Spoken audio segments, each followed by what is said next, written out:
Catherine Marlowe stood on the veranda of Oakridge Plantation, fanning herself against the oppressive August heat, when she saw him for the first time. The wagon rolled up the long dirt road, kicking up dust that hung in the still air like a curtain. Beside the driver sat her husband, Richard Marlowe, gesturing animatedly as he always did when he'd made what he considered a good purchase. But it was the figure chained in the back of the wagon that made Catherine's breath catch in her throat. He was enormous.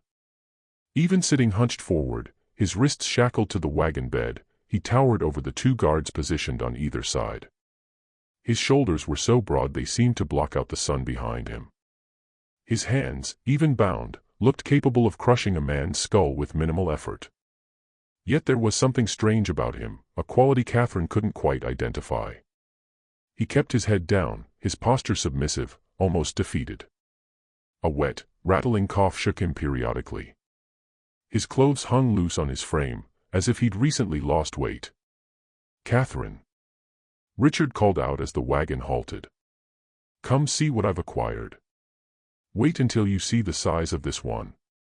He'll do the work of 3 men. Catherine descended the steps slowly, her silk skirts rustling, her hand gripping the railing.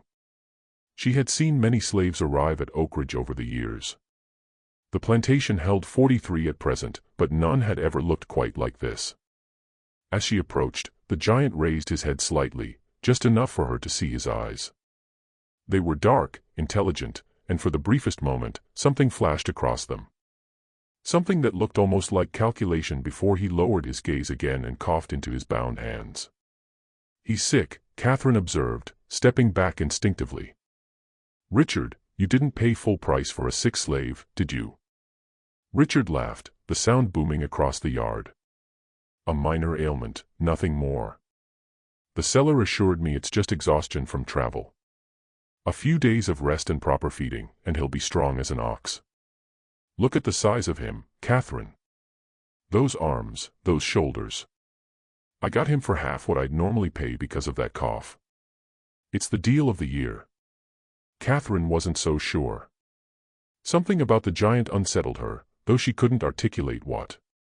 Perhaps it was the way he held himself, that strange combination of apparent weakness and latent power. Or perhaps it was something in his eyes during that brief moment he'd looked at her. A depth that suggested more awareness than was comfortable. "What's his name?" she asked. "Calls himself Jonas," Richard replied, signaling to the guards to unchain the prisoner. "Says he was a field hand on a plantation in South Carolina before his master died and the property was liquidated. A strong worker, no history of running or rebellion. A perfect addition to our operation." As the chains were removed, Jonas stood slowly, and Catherine had to tilt her head back to look at his face. He must have been nearly 7 feet tall, with a frame that suggested tremendous strength despite the apparent illness. He swayed slightly, as if dizzy, and caught himself against the wagon. One of the guards laughed.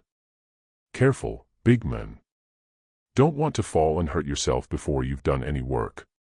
Jonas said nothing, just nodded submissively and allowed himself to be led toward the slave quarters.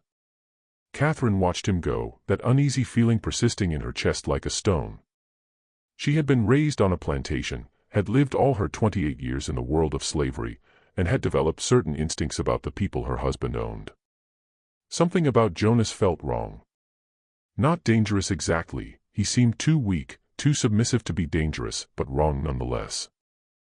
"You worry too much," Richard said, draping an arm around her shoulders. "He's just a big, simple field hand. Nothing to concern yourself with. Now, shall we go inside? I'm famished, and I'm sure Bessie has prepared something delicious for dinner." Catherine allowed herself to be led inside, but she glanced back once more at the figure of Jonas disappearing into the quarters. She couldn't shake the feeling that her husband had brought something onto their plantation that would change everything. She just didn't know yet whether that change would be for better or worse. What Catherine didn't know, what no one at Oakridge Plantation knew, was that Jonas wasn't his real name. That he hadn't been a field hand in South Carolina, that he had never been submissive, or simple, or weak, and that the cough, the hunched posture, the appearance of illness were all carefully constructed lies designed to accomplish one specific purpose: infiltration. His real name was Elijah. He was 32 years old, and he was a hunter. Before we continue with this revenge story, don't forget to subscribe to the channel and comment which city you're listening from. Thank you, and let's keep going. 6 months earlier, February 1857, Tennessee. Elijah had been born free in a small community of free black people in the mountains of Tennessee. His father, Samuel, had been a legendary tracker and hunter who'd escaped slavery 20 years before Elijah's birth and had never been recaptured. Samuel had taught his son everything he knew: tracking game, reading signs in the forest, understanding animal behavior, moving silently through wilderness, and, most importantly, how to think like a predator. A hunter doesn't chase his prey, Samuel had told him when he was just a boy. A hunter understands his prey. He learns its habits, its weaknesses, its fears, and then he sets a trap so perfect that the prey walks into it willingly.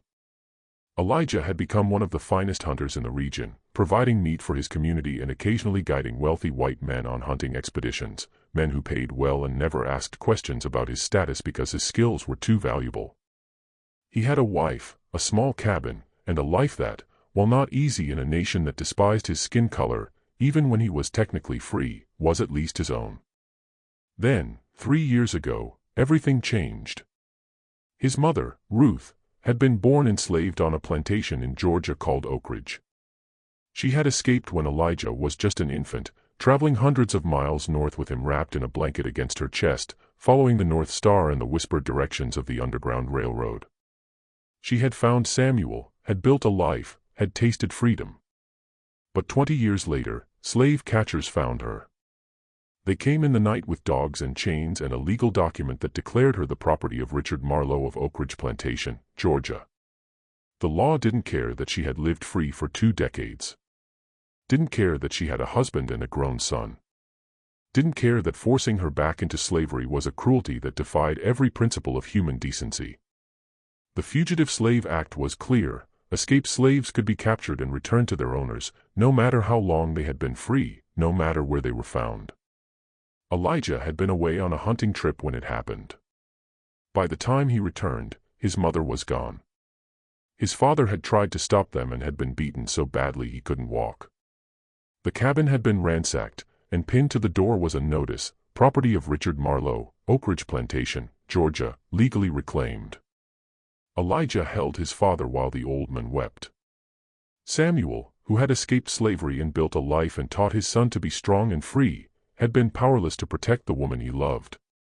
"I'm sorry," Samuel kept saying. "I'm sorry. I couldn't stop them. There were too many. I couldn't stop them." "It's not your fault," Elijah had told him. But inside, a cold fury was building. His mother was back in chains because of a man named Richard Marlowe. Back on a plantation called Oak Ridge, back in a world of violence and degradation and stolen humanity. And Elijah was going to get her back. But he wasn't foolish. He knew he couldn't simply walk onto a plantation and demand his mother's release. He knew a direct assault would end with him dead or enslaved himself. So he did what his father had taught him to do: he studied his prey. He learned everything he could about Oak Ridge Plantation, about Richard Marlowe, about the layout of the property, the number of overseers, the security measures in place. What he learned was daunting. Oak Ridge was one of the largest plantations in Georgia, with over 400 acres of cotton and tobacco fields. Richard Marlowe was wealthy, well-connected, and known for his harsh treatment of enslaved people. The plantation employed 6 overseers, all armed and experienced. There were dogs, patrols, and a reputation for brutally punishing any slave who attempted escape. A direct rescue was impossible. But infiltration, that might work. So Elijah devised a plan that was audacious to the point of madness. He would get himself sold to Richard Marlowe. He would enter Oak Ridge Plantation not as a rescuer, but as property. Once inside, he would gather information, find his mother, and execute an escape that would free not just her, but as many others as possible. And in the process, he would destroy Richard Marlowe's operation so thoroughly the men would never recover. It took 6 months of preparation. Elijah had to learn to act like a slave, to adopt the posture, the speech patterns, the submissive behavior that white people expected. He had to suppress every instinct that made him free and strong. He had to become, at least externally, the kind of property that would be bought and sold. The hardest part was allowing himself to be captured. He traveled south to the borders of slave territory and deliberately allowed a slave patrol to find him. He claimed to be a runaway from a plantation in South Carolina, gave false information about his owner, acted confused and frightened and weak. The patrol believed him because he gave them what they expected to see, a big, simple Negro who had made a foolish attempt at freedom and was now resigned to his fate. He was taken to a slave jail in Augusta, where he spent 2 weeks in chains, continuing his performance. He developed a convincing cough by breathing in dust and irritating his throat. He hunched his shoulders and moved slowly, as if exhausted. He spoke in the deferential tones white people expected, always averting his eyes, always acting as if he had been beaten into submission. When the traders began preparing for the next auction, Elijah made sure to be placed in the category of questionable health, valuable for his size, but risky because of the apparent illness. He knew Richard Marlowe was known to attend these auctions looking for bargains, slaves he could purchase cheaply because of some minor defect and then work to death in his fields. Sure enough, when auction day came, Richard Marlowe was there. And when Elijah was brought onto the auction block, hunched and coughing, with his massive frame hidden beneath a posture of weakness, Marlowe's eyes lit up with greed. Here was a slave who looked like he could do tremendous work, available at a discount because of a temporary illness. The bidding was brief. Most buyers were skeptical of the cough, worried about disease. But Marlowe was confident, and when the auction ended, Elijah had a new owner. He had successfully infiltrated Oak Ridge Plantation. Now came the hard part. The first week at Oak Ridge was designed to break him, to test whether he was worth the investment Richard Marlowe had made. Elijah was assigned to the cotton fields, the most brutal work on the plantation, where men and women labored from dawn until well past dusk under the supervision of overseers who carried whips and used them liberally. The head overseer was a man named Garrett Pike, a veteran of plantation management who had worked at Oak Ridge for 15 years. Pike was shorter than Elijah by a foot, but he carried himself with the confidence of someone who held absolute power over other human beings. On Elijah's first morning, Pike looked him up and down with undisguised contempt. "So, you're the giant the master bought," Pike said, circling Elijah like a predator examining prey. "Big man with a cough. Let's see if you can actually work, or if the master wasted his money." Elijah kept his head down and said nothing, maintaining the submissive posture he had perfected. Pike smiled, a cruel expression that didn't reach his eyes. "You'll be in the West Field starting today. You'll pick cotton from sunup to sundown. You'll fill your basket to the top, same as everyone else. If you fall behind, you'll be encouraged to work faster. If you slack off, you'll be reminded of your place. If you cause any trouble, you'll learn why runaways from Oak Ridge are so rare. Do you understand?" "Yes, sir," Elijah said quietly, injecting just the right amount of fear into his voice. "Good. Now, get to work." The West Field stretched for acres, row after row of cotton plants heavy with bolls that needed picking. 40 slaves worked the field, their fingers moving with practiced efficiency as they plucked cotton and dropped it into the large baskets strapped to their backs. An overseer patrolled the rows on horseback, a whip coiled at his belt, watching for any sign of slacking. Elijah took his position at the end of a row and began picking. His massive hands, which could track a deer through miles of forest and set traps that even the craftiest predators couldn't avoid, now performed the mindless, repetitive task of pulling cotton from plants. He worked slowly at first, maintaining the appearance of weakness, coughing periodically to remind everyone of his supposed illness. But he was also observing, watching the overseer's patrol patterns, counting how many guards were visible, noting which slaves seemed broken and which still had fight in their eyes, learning the layout of the fields, the location of the tree line, the distance to various buildings. Every detail was stored away, pieces of a puzzle he was slowly assembling. By midday, his basket was only half full, far behind the other workers. The overseer on horseback noticed and rode over, stopping his horse inches from where Elijah stood. "You're slow, big man. Very slow. Surely a giant like you can pick faster than that." Elijah coughed and kept his eyes down. "Sorry, sir." Still feeling weak. I'll work faster. The overseer considered this, then without warning struck Elijah across the back with his whip. The pain was sharp and immediate, but Elijah forced himself not to react beyond a small flinch. He'd experienced pain before: knife wounds from hunting accidents, broken bones from falls, burns from campfires. This was nothing he couldn't handle. But more importantly, he couldn't show strength, couldn't reveal that he was more than he appeared. That's to help you remember to work faster, the overseer said. Next time I come by, your basket better be fuller, or you'll get more than one. Yes, sir, Elijah whispered.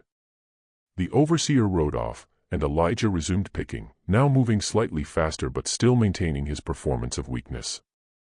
An older woman working nearby glanced at him with sympathy. Don't let them break you on the first day, she said quietly. Pace yourself. Show just enough effort that they don't kill you, but not so much that they expect it every day. Thank you, Elijah said, and meant it. This woman, her name was Abigail, he would learn later, had been at Oak Ridge for 20 years. She knew how to survive. As the sun climbed higher, the heat became oppressive. Sweat poured down Elijah's face and back. His hands, despite their size and strength, began to ache from the repetitive motion. But this was nothing compared to tracking game for days through mountain wilderness. This was nothing compared to what his mother was enduring somewhere on this plantation. That thought kept him going. Ruth was here, somewhere within these 400 acres. His mother was working, suffering, enduring. He just had to find her. By evening, when the bell finally rang to signal the end of the workday, Elijah's basket was nearly full. Not the fullest, but respectable enough that the overseers didn't punish him further. The slaves trudged back to their quarters, a collection of rough wooden cabins that housed the plantation's labor force. The cabins were cramped, poorly maintained, and offered minimal protection from the elements. But they were shelter, and after 16 hours of work, even a thin mattress on a wooden floor seemed like luxury. Elijah was assigned to a cabin with 5 other men, all field workers. They eyed him warily as he entered, taking in his size, his apparent weakness, his status as a newcomer. "You the new giant?" asked one man, middle-aged with a scar across his cheek. His name was Moses. "Yes," Elijah said simply. "You pick much cotton today?" "Not enough." "Still sick?" Moses nodded, accepting this. "Get better fast. Master don't keep sick slaves long. Either you work, or you get sold south to the rice plantations. And nobody survives rice country." The other men murmured agreement. Elijah filed this information away. Another piece of the puzzle. Oak Ridge was harsh, but apparently there were places even worse, and Marlowe wasn't above selling defective property to maximize his profit. That night, lying on his thin mattress while the others slept, Elijah began his real work. He had spent the day observing, learning the surface details of plantation life. But nights would be for deeper intelligence gathering, for moving silently through the darkness, avoiding detection, gathering the kind of information that would make his eventual plan possible. He waited until the cabin was silent except for snoring, then rose carefully. His size made stealth challenging, but his father had taught him how to move without sound, how to distribute his weight, how to breathe so quietly that even animals wouldn't detect him. These skills, honed over decades of hunting, now served a different purpose. He slipped out of the cabin into the humid Georgia night. The plantation was quiet but not unguarded. Elijah could see torches in the distance where overseers maintained patrol routes. He could hear dogs barking somewhere beyond the main house, bloodhounds, probably, trained to track runaways. This would require careful navigation. He moved through the shadows between buildings, staying low, avoiding open spaces. His destination tonight was simple reconnaissance: learn the layout of the quarters, identify which cabins housed which groups, locate the main house, the overseer residences, the storage buildings. Basic intelligence that would inform more complex operations later. As he crept past the women's quarters, he heard quiet weeping from inside one cabin. He paused, listening. A woman's voice, older, speaking in a tone that suggested she was comforting someone younger. The words were indistinct, but the emotion was clear: pain, loss, exhaustion. His mother was in one of these cabins. He didn't know which one yet, didn't dare risk searching tonight when he was still learning the patrol patterns. But knowing she was close made his chest tighten with emotion he couldn't afford to indulge. Not yet. Not until he had a plan that would actually work. He continued his circuit, noting everything. The main house was large and well lit, even at night, with at least 2 people visible through windows, house slaves, probably, working late. The overseer cabins were positioned strategically around the property, ensuring no area was completely unwatched. The storage buildings, where tools and supplies were kept, were locked but not heavily guarded. And in the distance, he could see the edge of the forest that bordered the plantation, dark, dense, offering potential escape routes if needed. After an hour of reconnaissance, Elijah returned to his cabin and slipped back onto his mattress. None of the other men had stirred. He lay there in the darkness, processing what he'd learned, beginning to form the outline of a plan that would require patience, precision, and a level of deception he'd never attempted before. He would need to maintain his performance of weakness for weeks, maybe months. Long enough to earn a degree of trust, or at least to be dismissed as harmless. Long enough to learn more about the overseers, their personalities, their weaknesses, their habits. Long enough to make contact with his mother and assess her condition.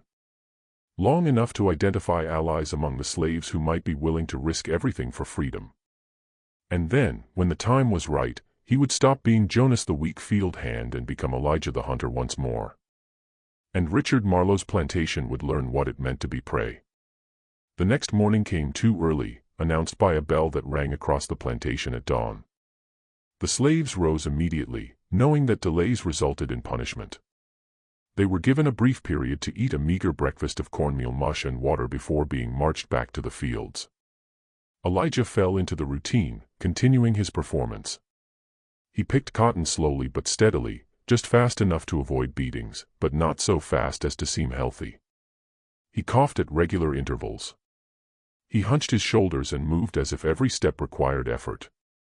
And he watched constantly, gathering more information. On the 3rd day, he made his first important discovery. During the midday break, when slaves were allowed a few minutes to drink water and rest, he noticed a woman working in the adjacent field who moved with a familiar grace despite her obvious exhaustion. She was in her 50s, with gray threading through her hair, and even from a distance, even after 3 years of separation, Elijah recognized her. Ruth. His mother. Every instinct screamed at him to go to her, to speak to her, to assure her that help had come. But he forced himself to remain still. Any unusual behavior would be noted by the overseers, any connection between them would be remembered. He couldn't risk it. Not yet. But knowing she was there, seeing with his own eyes that she was alive, gave him renewed determination. She looked older than he remembered, thinner, with a weariness that broke his heart. But she was alive. And he was going to get her out. That evening, he learned more about the plantation's hierarchy through conversations with his cabin mates. Moses, the scarred man, was surprisingly talkative once he decided Elijah wasn't a threat. Master Marlowe, he explained as they ate their evening rations, he's mean but predictable. Long as you work hard and don't cause trouble, he mostly leaves you alone. It's the mistress you got to watch out for. The mistress? Elijah asked, remembering the pale woman who had watched him arrive. Catherine Marlowe, another man said, his voice dropping to a whisper. She's worse than the master in some ways. Master beats you when you fail. Mistress beats you when she's bored. And she's always watching, always suspicious. You can't trust her. Not for a second. This was concerning. Elijah had been so focused on Richard Marlowe that he hadn't adequately considered his wife. A mistake he would need to correct. What about the overseers? He asked. 6 of them, Moses said. Pike's the worst. He's been here forever and knows every trick. Then there's Turner, Crawford, and the others. They're all armed, all mean, and they work in shifts, so there's always someone watching. And the dogs. 5 bloodhounds. Big ones, trained to track runaways. They've caught every slave who's tried to escape in the last 10 years. Those dogs are the real reason nobody runs. You can maybe outsmart the overseers, but you can't outsmart a bloodhound's nose. Elijah filed this information away. 5 dogs. That was actually fewer than he'd feared. And dogs, despite their reputation, were animals with predictable behaviors.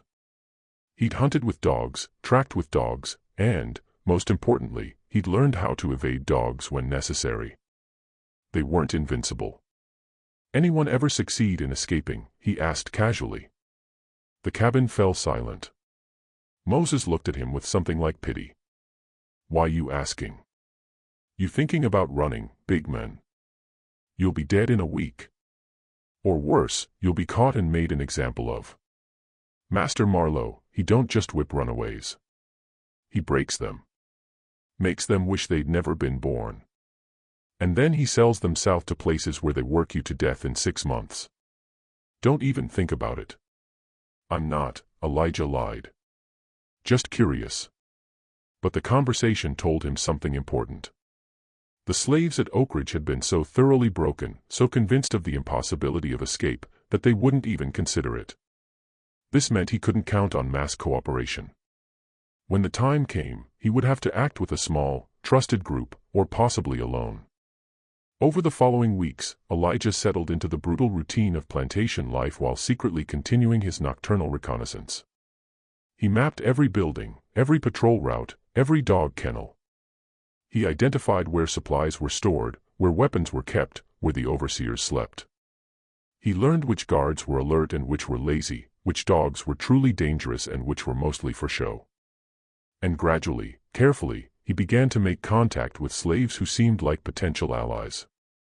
Not many. Trust was a luxury that enslaved people couldn't afford, but a few. Abigail, the older woman who had shown him kindness on his first day, a young man named Samuel, who still had fire in his eyes, a woman named Clara, who worked in the main house and had access to information about the Marlowe schedules and habits.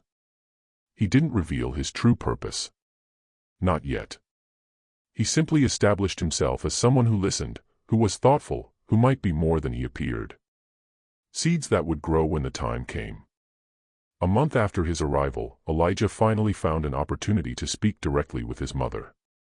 It happened during a Sunday afternoon, the one time when slaves were given a few hours of rest. He had learned that Ruth spent her Sundays in a small garden behind the women's quarters, tending vegetables that supplemented the plantation's food supplies. He approached carefully, making sure no overseers were watching. When he was close enough, he spoke quietly without looking directly at her. Mama. Ruth's hands froze over the tomato plant she'd been tending. Her breath caught. Slowly, she turned to look at him, and Elijah saw recognition dawn in her eyes, followed immediately by terror. No, she whispered. No, you can't be here. Elijah, what have you done? I came for you, he said simply. I came to take you home. Tears spilled down her cheeks. You fool. You beautiful, stupid fool. Do you know what they'll do if they find out? Do you know what they'll do to both of us? They won't find out. Not until it's too late. How? Her voice was desperate. How can you possibly, Elijah? There are 6 overseers, 5 dogs, patrols every night. Master Marlowe is connected to every sheriff and slave catcher in 3 counties. Even if we ran, we'd be caught before we made it 10 miles. Then we don't run, Elijah said. Not yet. Not until I've prepared everything. Mama, trust me. I'm not the boy you raised. I'm a hunter, and I've spent the last month learning everything about this place. When I move, it will work. I promise you. Ruth stared at him, seeing perhaps for the first time that her son had become something formidable, something dangerous. What do you need from me? She finally asked. Information about the Marlowes. About the house. About anything that might be useful. And patience. This won't happen tomorrow. But it will happen. Over the next several minutes, speaking in urgent whispers, Ruth shared everything she knew. She told him about Richard Marlowe's schedule, his business trips to Savannah that happened quarterly. She told him about Catherine's habits, her tendency to ride out to the fields on horseback to inspect the work. She told him about the main house's layout, including a study where Marlowe kept his personal weapons and papers. Most importantly, she told him about the one night each year when the plantation's guard was at its lowest, the harvest celebration.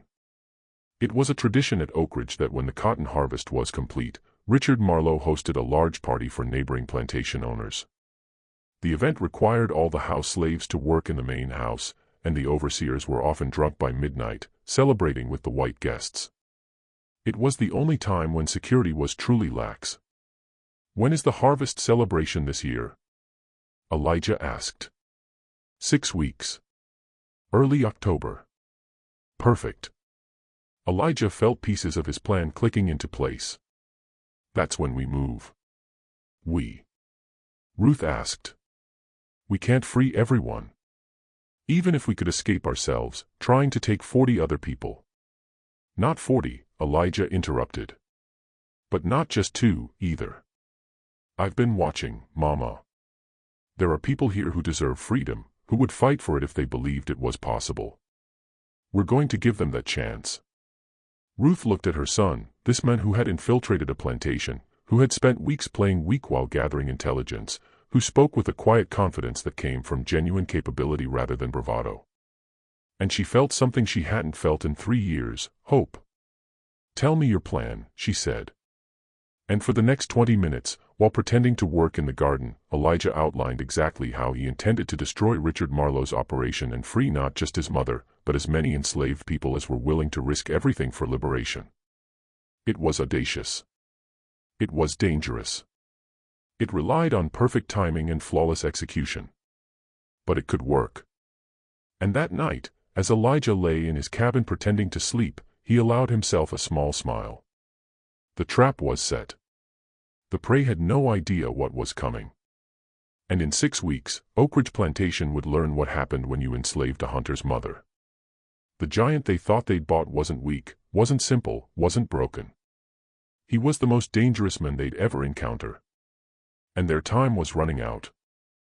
The 6 weeks between Elijah's conversation with his mother and the harvest celebration passed with agonizing slowness, each day a carefully choreographed performance of submission while he refined every detail of his plan. The work in the cotton fields continued its brutal rhythm, dawn to dusk, 6 days a week, with only Sunday afternoons offering any respite. But Elijah used every moment strategically, turning his enslavement into an extended reconnaissance mission. His illness began to show signs of improvement, but slowly, gradually, in a way that seemed natural. He coughed less frequently. His posture straightened slightly. His cotton picking increased from half a basket per day to 3/4, then to a full basket. The overseers noticed and were pleased. Their investment was paying off. Richard Marlowe himself commented during one of his infrequent visits to the fields that the giant was finally earning his keep. Catherine Marlowe, however, remained suspicious. Elijah noticed her watching him more than the other slaves. Her eyes narrowed as if trying to solve a puzzle she couldn't quite articulate. She would ride out to the fields on her chestnut mare, ostensibly to inspect the work. But Elijah could feel her gaze lingering on him longer than necessary. It was unsettling, this attention, but he never acknowledged it. Never gave her any reason to think he was anything other than what he appeared to be. During the 4th week of his preparation, Catherine approached him directly. It was midday, the sun blazing overhead, and Elijah was drinking water from the communal bucket when her horse stopped beside him. He immediately lowered his eyes, the gesture of deference so practiced now it was almost natural. "You," she said, her voice sharp. "Jonas, isn't it?" "Yes, ma'am," Elijah replied quietly, not looking up. "You've been here a month now. You're working better. Stronger." "Yes, ma'am." "Thank you, ma'am. Look at me when I speak to you." Elijah raised his eyes slowly, making sure his expression showed nothing but respectful attention. Catherine studied his face for a long moment, her own expression unreadable. "There's something about you," she said finally. "Something I can't quite identify. You're different from the others. Smarter, perhaps. More aware. Every instinct screamed at Elijah to deny this, to deflect, to return to his performance of simple-minded obedience. But Catherine was perceptive in a way her husband wasn't, and complete denial might seem suspicious in itself. So he chose a middle path. Just trying to work hard, ma'am. Trying to be useful. Don't want to be sold south. Catherine's lips curved into something that wasn't quite a smile. Sold south. Yes, that's every slave's nightmare, isn't it? The rice plantations, the sugar fields, places where Negroes die faster than they can be replaced. She paused, watching his reaction. Are you afraid of that, Jonas? Yes, ma'am, Elijah said honestly, because that much was true. He had heard the stories of those plantations where enslaved people were literally worked to death within months. It was a fate he wouldn't wish on anyone. Good. Fear keeps you obedient. Fear keeps you alive. Catherine turned her horse to leave, then stopped. My husband thinks he got a bargain when he bought you. A strong worker at half price because of a temporary illness. But I wonder if perhaps you're more trouble than you're worth. She rode away without waiting for a response, leaving Elijah standing there with his heart pounding. This was dangerous. Catherine's suspicion, even if she couldn't articulate exactly what she suspected, was a threat to everything he'd planned. He would need to be even more careful around her. That evening, he shared his concern with Ruth during one of their carefully arranged brief encounters. They had developed a system where they could exchange a few words during Sunday afternoons without attracting attention, and occasionally, when Ruth was assigned to work in the vegetable garden, Elijah could engineer reasons to be nearby. Catherine's always been like that, Ruth said quietly, her hands moving mechanically as she pulled weeds. She watches everyone, looking for signs of resistance, of intelligence, of anything that might threaten their control.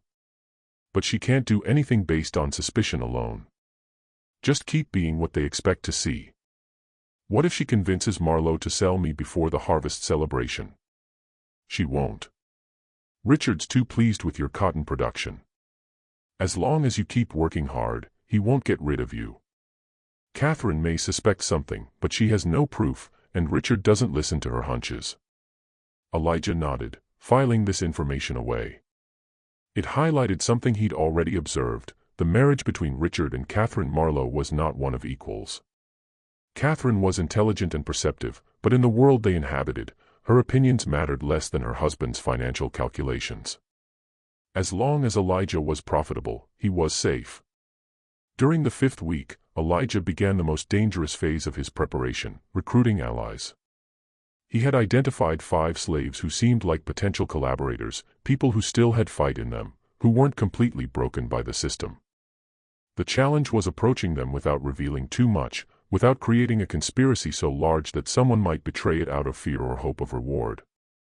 His first recruit was Abigail, the older woman who had shown him kindness on his first day. She was 57, had been enslaved at Oak Ridge for 22 years, and had a quiet strength that came from surviving unspeakable hardships. Elijah approached her one Sunday afternoon, speaking in a voice barely above a whisper. Abigail, can I ask you something? If you had a chance, a real chance, to be free, would you take it? Even if it meant risking your life. Abigail's hands stilled over the quilt she was mending. She didn't look at him, but her voice, when she spoke, was steady. Every slave dreams of freedom, Jonas. But dreams don't mean anything when the reality is dogs and whips and slave catchers. Why are you asking? Because dreams can become reality if you plan carefully enough. If you're willing to be patient. If you're willing to fight when the moment comes. Now Abigail did look at him, her eyes searching his face. Who are you, really? You're not what you pretend to be, are you? I'm someone who keeps promises, Elijah said. And I promised myself I'd free my mother from this place. But I can't do it alone. I need people I can trust, people who are willing to risk everything for a chance at freedom. Your mother, Abigail repeated slowly. Ruth. The woman in the vegetable garden. I should have seen it. You have her eyes. Will you help? Abigail was silent for a long moment, weighing the risk against the possibility. Finally, she nodded. What do you need me to do? Over the next 2 weeks, Elijah carefully recruited 4 more allies: Samuel, a 23-year-old field hand who had seen his wife sold away the previous year and burned with quiet rage; Clara, who worked in the main house and had access to information about the Marlos routines; Moses, the scarred man from Elijah's cabin, who had lived at Oak Ridge long enough to know every detail of its operation; and a woman named Hannah, who worked in the kitchen and could provide access to certain supplies when needed. To each of them, Elijah revealed only what they needed to know. He told them that during the harvest celebration, when security would be at its weakest, they would make their move. He told them he had a plan that would give them a genuine chance at freedom. He told them it would be dangerous, that some of them might not survive, but that the alternative was remaining enslaved for the rest of their lives. All of them agreed to help, because even the smallest possibility of freedom was better than the certainty of bondage. The harvest celebration was scheduled for the first Saturday in October. As the date approached, Elijah could feel tension building in his chest, a combination of anticipation and fear that he worked hard to conceal. Everything he had planned for the past 2 months would come down to a single night. If it worked, they would be free. If it failed, they would all die horribly. 3 days before the celebration, Richard Marlowe called all the slaves together in the yard for an announcement. It was unusual for him to address them directly. He typically left such communications to the overseers, but apparently this warranted his personal attention. "The harvest is complete," Marlowe announced, his voice carrying across the assembled crowd. "Thanks to your hard work," he said this as if they had any choice in the matter, "we've had our best cotton yield in 5 years. This Saturday, I'll be hosting plantation owners from across the county to celebrate our success. All house slaves will be working in the main house to serve our guests. The rest of you will remain in your quarters and will not, under any circumstances, venture near the main house. Is that understood?" A murmured chorus of "Yes, Master" rippled through the crowd. "Good. And just to ensure everyone remains where they belong, the overseers will be conducting periodic checks of the quarters throughout the evening. Anyone found where they shouldn't be will be dealt with severely." Elijah listened to this pronouncement with a sinking feeling. Periodic checks of the quarters would complicate his plan significantly. He had been counting on the overseers being distracted by the party, drinking with the guests, their attention focused on the main house rather than the slave quarters. This new security measure was a problem. That evening, he gathered his small group of allies behind the storage barn where they could speak without being overheard. "We have a problem," he told them, explaining about the planned checks of the quarters. "If the overseers are patrolling regularly, it's going to be much harder to move without being detected. So what do we do?" Samuel asked, his voice tight with tension. "Call it off." "No," Elijah said firmly. "We adapt. This actually might work in our favor if we're smart about it. Think about it, if the overseers are checking the quarters, that means they're moving around, not stationary. They're predictable. And predictable patterns can be exploited." "How?" Clara asked. Elijah thought for a moment, his mind working through the logistics. "How many overseers total?" "6, Moses answered. "Pike, Turner, Crawford, Bennett, Hayes, and the new one, Dalton." "And how many will be needed at the main house to supervise the house slaves and keep order among the drunk guests?" Clara, who worked in the house and understood its operations, considered this. "At least 3, maybe 4. Master Marlowe won't want any trouble in front of his guests. He'll want his best overseers there to make sure everything runs smoothly.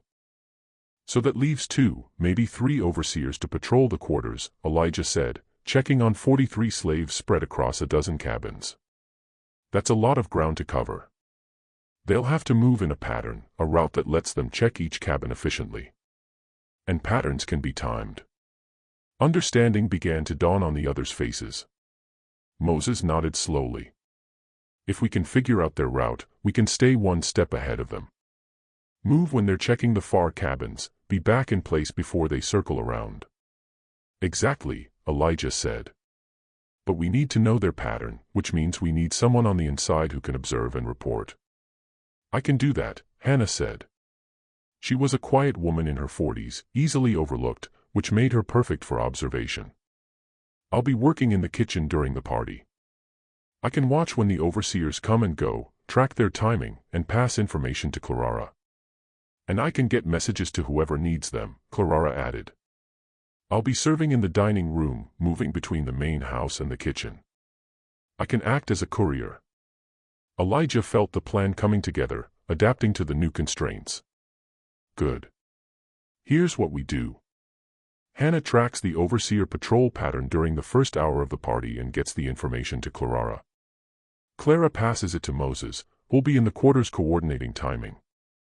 Once we know the pattern, we move during the gaps, when the overseers are furthest from their next checkpoint. Move where? Abigail asked. What exactly are we doing? This was the moment when Elijah had to reveal the full scope of his plan. He took a deep breath and began to speak, laying out every detail of what he intended to do. First, we need to neutralize the dogs. The bloodhounds are kept in a kennel near the overseer cabins. They're the biggest threat to any escape because they can track us for miles. But dogs are predictable. They eat at the same time every day, fed by whoever's on dog duty. During the party, that'll probably be one of the younger overseers, someone not important enough to be at the main house. How do we neutralize them? Samuel asked. We make them sleep, Elijah said. Hannah, you have access to the kitchen supplies, right? Including the medicinal cabinet. Hannah nodded. Yes. Mrs. Marlowe keeps laudanum there for her headaches. It's a strong sedative. Perfect. We mix laudanum into the dog's evening meal. Not enough to kill them. I won't hurt animals who are just following their training, but enough to make them sleep deeply for several hours. Once the dogs are down, the biggest obstacle to our escape is gone. But we still have to deal with the overseers, Moses pointed out. Even if we can dodge their patrols, eventually they'll notice we're gone. And then they'll send riders, alert the sheriffs, organize a manhunt. Which is why we can't just run, Elijah said. We need to make sure they can't pursue us effectively. That means we need to disable their ability to chase us. He outlined the next phase. While the party was in full swing and the overseers were either drunk at the main house or distracted by patrol duties, Elijah and Samuel would make their way to the stables. There, they would release all the horses, not steal them, which would be noticed immediately, but simply open the gates and drive them into the fields where they would scatter. Without horses, any pursuit would be on foot, giving the fugitives a significant head start. But the real key, Elijah continued, is destroying their records. Richard Marlowe keeps detailed documentation of every slave he owns. Names, physical descriptions, ages, skills, everything a slave catcher would need to identify and pursue us. Those records are in his study, in a locked cabinet. Clara, you said you know where he keeps the key. Clara nodded. He keeps it on a chain around his neck. Never takes it off. Elijah smiled grimly. Then we'll need to get it from him. Which brings me to the most dangerous part of the plan. While Marlowe is drunk and distracted by his guests, I'm going to get into his study, retrieve those records, and destroy them. Without documentation, we become much harder to pursue. Slave catchers won't know exactly who they're looking for, won't have detailed descriptions to work from. That's insane, Moses said flatly. You're talking about walking into the main house during a party full of white people, stealing from the master while he's still awake, and walking back out. You'll be caught before you make it 10 feet. Not if I'm supposed to be there, Elijah countered. Not if I'm part of the serving staff for the evening. He explained his reasoning. Richard Marlowe had bragged repeatedly about his giant slave, the massive field hand he'd bought for half price, who was now one of his most productive workers. It would be entirely in character for Marlowe to show off his prize to his guests, to have the giant serve drinks or move furniture as a demonstration of his excellent slave management.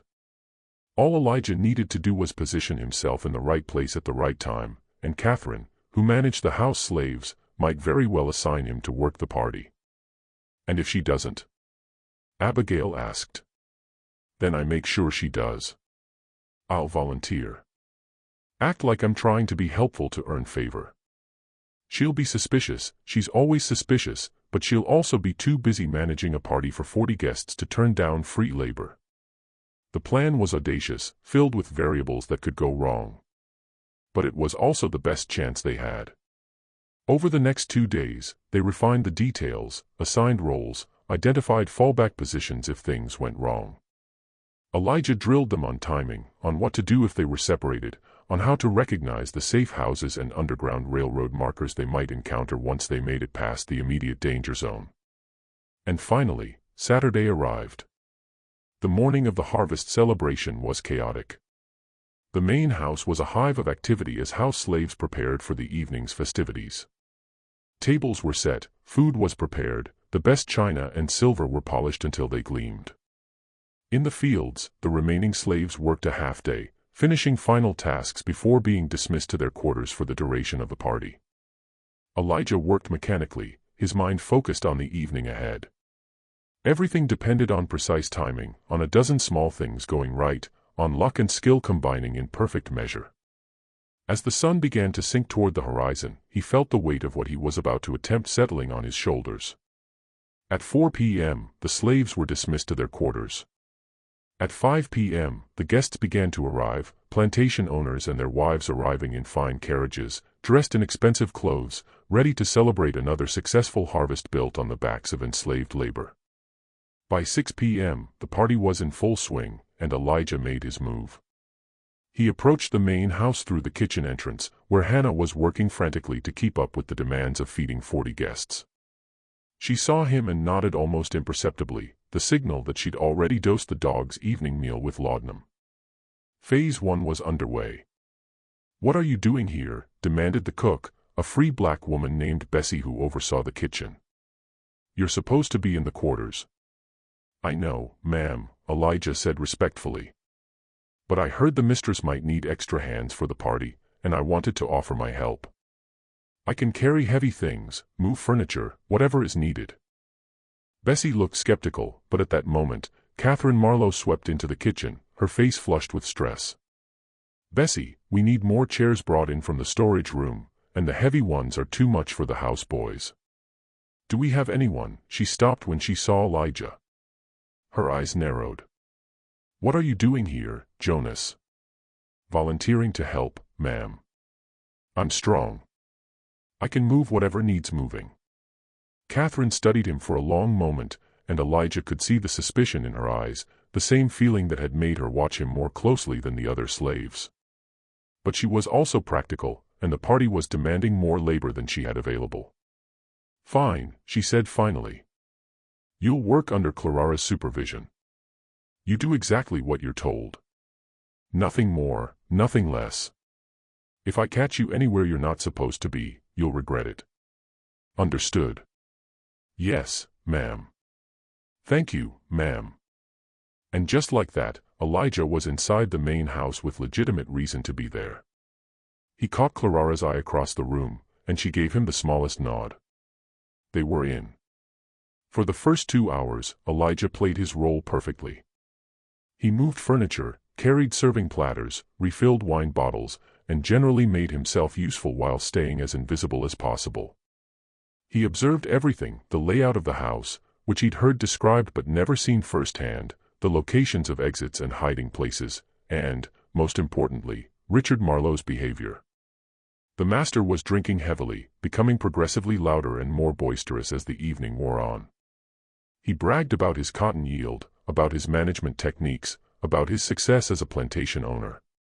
Several times he gestured at the house slaves serving the party, referring to them as examples of well-trained property. When he spotted Elijah carrying a heavy table across the room, his eyes lit up. "There, you see. That giant. Bought him for half price because the fool had a cough. But look at him now. Strong as an ox, works like 3 men. That's the difference between a smart plantation owner and an amateur, knowing when you're getting value even in damaged goods." The guests laughed and applauded, and Elijah kept his face carefully neutral, playing the role of the obedient slave who didn't understand he was being discussed.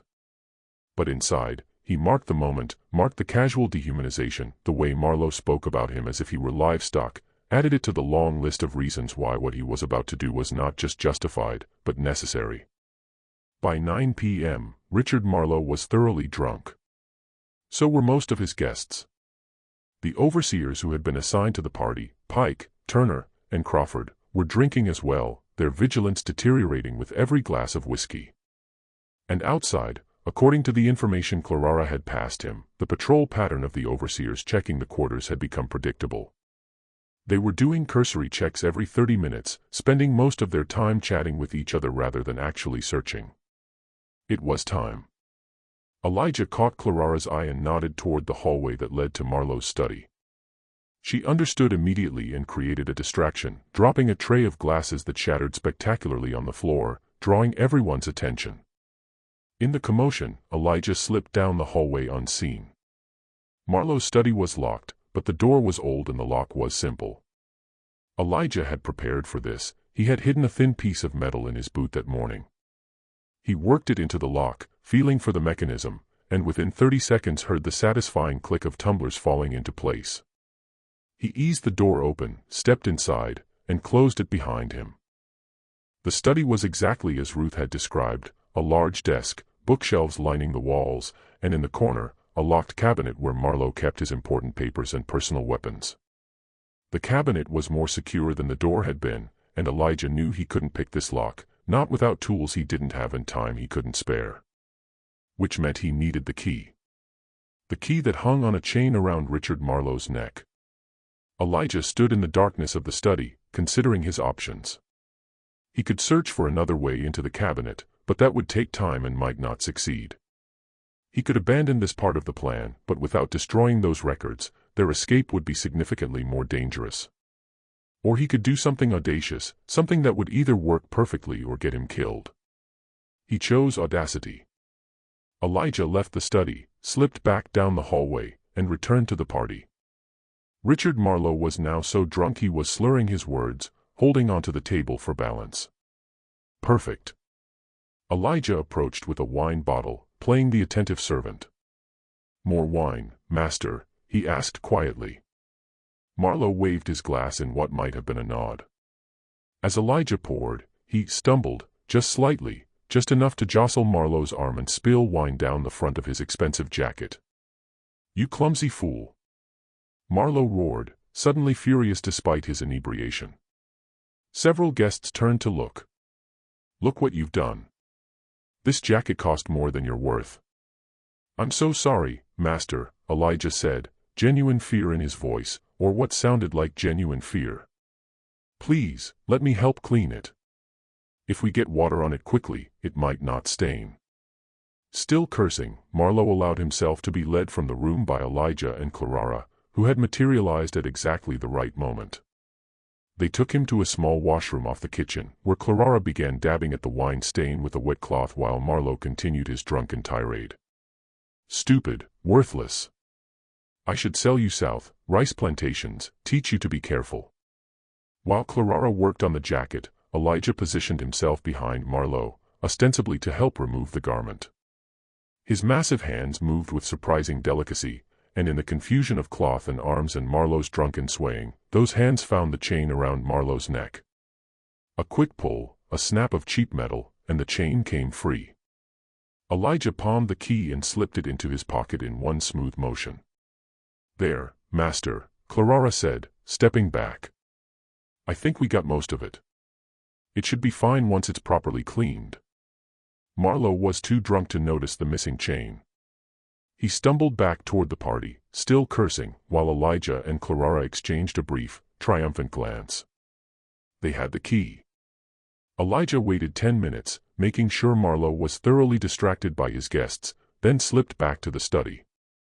The key worked perfectly in the cabinet lock. Inside, he found exactly what he was looking for, a leather-bound ledger containing detailed records of every slave on the plantation. Names, ages, physical descriptions, skills, prices paid, punishments administered, everything a slave catcher would need to pursue them. He also found something unexpected, a loaded pistol and a small bag of coins, probably kept for emergencies. Elijah took both, the gun because he might need it, the money because they would definitely need it, and then turned his attention to the ledger. He couldn't simply steal it, its absence would be noticed immediately. but he could destroy its usefulness. He found Marlowe's ink pot and pen, and over the next 5 minutes, he systematically altered every entry. He changed names, mixed up ages, scrambled physical descriptions. When he was done, the ledger was worthless, a document so corrupted that no one could use it to identify specific slaves. But he wasn't finished. He took several pages from the ledger, specifically the pages listing him, his mother, and the 5 people who were escaping with them, and folded them into his pocket. Then he carefully returned everything else to the cabinet, locked it, and wiped down any surfaces he might have touched. As he left the study, he checked his internal clock. It was 10:15 p.m. According to the plan, Samuel should now be at the stables releasing the horses. Hannah should have confirmed the dogs were asleep. Moses should be coordinating the gathering of supplies in the quarters. Everything was proceeding on schedule. Elijah returned to the party, played his role for another 30 minutes to establish he hadn't been gone for any significant length of time, then quietly slipped out through the kitchen as the clock struck 11 p.m. The party was still going strong, the guests now so drunk they barely registered his departure. He made his way quickly to the quarters, moving through shadows, avoiding the patrol route he'd memorized. When he reached his cabin, he found Moses, Samuel, and Abigail already there, along with his mother and the others. They had gathered everything they could carry: food, water, blankets, a few tools. They were ready. The dogs? Elijah asked quietly. Sleeping like babies, Hannah confirmed. Won't wake up for hours. The horses? Samuel grinned. Scattered across 3 fields. They'll be chasing them down for days. The patrol just passed 5 minutes ago, Moses said. We have 25 minutes before they circle back. Elijah nodded. Then we go now. Stay close, stay quiet, and follow my lead. They moved as a group through the darkness, 8 people bound together by desperate hope and shared risk. Elijah led them not toward the main road, too obvious, too easily blocked, but toward the forest that bordered the plantation's eastern edge. He knew these woods, had scouted them during his nocturnal reconnaissance, had identified a route that would take them to a creek they could follow north, using the water to mask their scent. Behind them, Oak Ridge Plantation glowed with light and echoed with laughter, oblivious to what had just happened. Richard Marlowe was still drinking with his guests, still bragging about his success, still completely unaware that his giant slave had just executed a plan that would destroy everything he'd built. They reached the tree line without incident. Elijah paused, looking back one final time at the place that had held his mother captive for 3 years, the place that represented everything evil about the system of slavery. Then he turned north and led his small band of fugitives into the darkness. They traveled through the night, following the creek as planned, putting as much distance as possible between themselves and Oak Ridge before the alarm was raised. Elijah set a brutal pace. He knew every mile they covered tonight could mean the difference between freedom and recapture. The others struggled to keep up, especially Ruth and Abigail, both older and weakened by years of hard labor. But they pushed through exhaustion and fear, driven by the knowledge that there was no going back. By dawn, they had covered nearly 15 miles. Elijah found a dense thicket near a ravine and ordered everyone to rest. They were exhausted, their feet bleeding, their bodies pushed past normal limits. But they were also farther from Oak Ridge than any of them had imagined possible. How long before they realize we're gone? Clara asked, her voice frayed from exertion. The party will probably continue until 2 or 3 in the morning, Elijah estimated. They won't check the quarters until dawn at the earliest. That gives us maybe 6-7 hours before the alarm is raised. By the time they organize a search party, we'll have a full day's head start. And the horses being scattered will slow them down, Samuel added. The dogs being drugged will slow them even more, Hannah said. Ruth looked at her son with an expression of wonder. You really did it. You planned all of this, infiltrated the plantation, gathered allies, executed an escape that everyone said was impossible. How? Elijah was quiet for a moment before responding. You taught me to never accept injustice. Papa taught me to think like a hunter. The rest I figured out along the way. He looked around at the group, 8 people who had risked everything for freedom. But I couldn't have done it alone. Every one of you was essential. Every one of you is the reason we're sitting here right now instead of still being enslaved. So what happens now? Moses asked. Now we keep moving, Elijah said. We travel by night, hide by day. We head north, toward Tennessee, then Kentucky, then Ohio. There are people along the way who will help. Safe houses, conductors on the Underground Railroad. It won't be easy. Some of us might not make it. But we have a real chance. They rested through the hot Georgia day, taking turns keeping watch. As the sun climbed higher, Elijah allowed himself to think about what he had accomplished. He had infiltrated a plantation, endured weeks of slavery, built a network of allies, gathered intelligence, and executed a plan that freed 8 people, including his mother. But more than that, he had proven something important, that enslaved people were not helpless, not powerless, not doomed to accept their bondage. With intelligence, courage, and careful planning, they could fight back. As evening approached and they prepared to resume their journey, Elijah took a moment alone with his mother. "I'm sorry it took so long to find you," he said quietly. Ruth shook her head, tears streaming down her face. "You came. That's what matters. You risked everything to come for me." What mother could ask for more? They held each other for a long moment, and Elijah felt the weight of the past 3 years lifting slightly. She wasn't free yet. None of them were, not until they crossed into free territory. But they were no longer slaves. They were fugitives, yes, but fugitives who had chosen their own path, who had struck back against their oppressors, who had proven that the system of slavery was not as invincible as it pretended to be. As darkness fell, the group began walking again, heading north by the light of the stars. Behind them, they knew Oak Ridge Plantation had erupted into chaos. The discovery of their escape would have triggered a massive manhunt. Riders would have been sent to neighboring plantations, to sheriffs, to slave catchers. Rewards would be posted. Dogs would be unleashed, though the drugged bloodhounds would be useless for hours yet. But Elijah had planned for all of this. The scattered horses would delay mounted pursuit. The corrupted ledger would make accurate descriptions difficult. The head start they'd gained would be nearly impossible to overcome. And the route he'd chosen, following waterways, avoiding roads, moving through terrain that was difficult for large groups to search, would make them very hard to track. 3 days later, they crossed into Tennessee. 6 days after that, they reached the first safe house, a small farm owned by Quakers who asked no questions and provided food, rest, and directions to the next station on the Underground Railroad. 12 days after leaving Oak Ridge, they crossed into Kentucky. And 23 days after their escape, on a cold October morning, 8 former slaves crossed the Ohio River into free territory. They had made it. Against impossible odds, with nothing but courage and careful planning, they had achieved what the system of slavery insisted was impossible. They were free.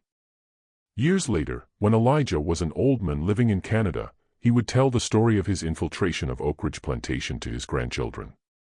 He would describe how he had pretended to be weak, how he had endured weeks of slavery, how he had systematically dismantled the security of a plantation and led 8 people to freedom. His grandchildren would listen with wide eyes, barely able to believe that their gentle grandfather had once been the most dangerous slave a plantation owner ever bought. But the part of the story Elijah always emphasized, the lesson he most wanted them to understand, was this: the people who enslaved others wanted the enslaved to believe they were powerless. They wanted them to accept their bondage as natural, inevitable, God-ordained. But it was all a lie. The enslaved had power, the power of intelligence, of courage, of community, of resistance. And when they chose to use that power, when they refused to accept injustice, extraordinary things became possible. Richard Marlowe never recovered from the escape. The loss of 8 slaves was financially damaging, but the blow to his reputation was worse. Other plantation owners whispered about his incompetence, about how he'd been outsmarted by a slave he thought was simple and weak. The story spread, became legend, the tale of the giant who wasn't what he seemed, who infiltrated a plantation and freed his mother and 7 others.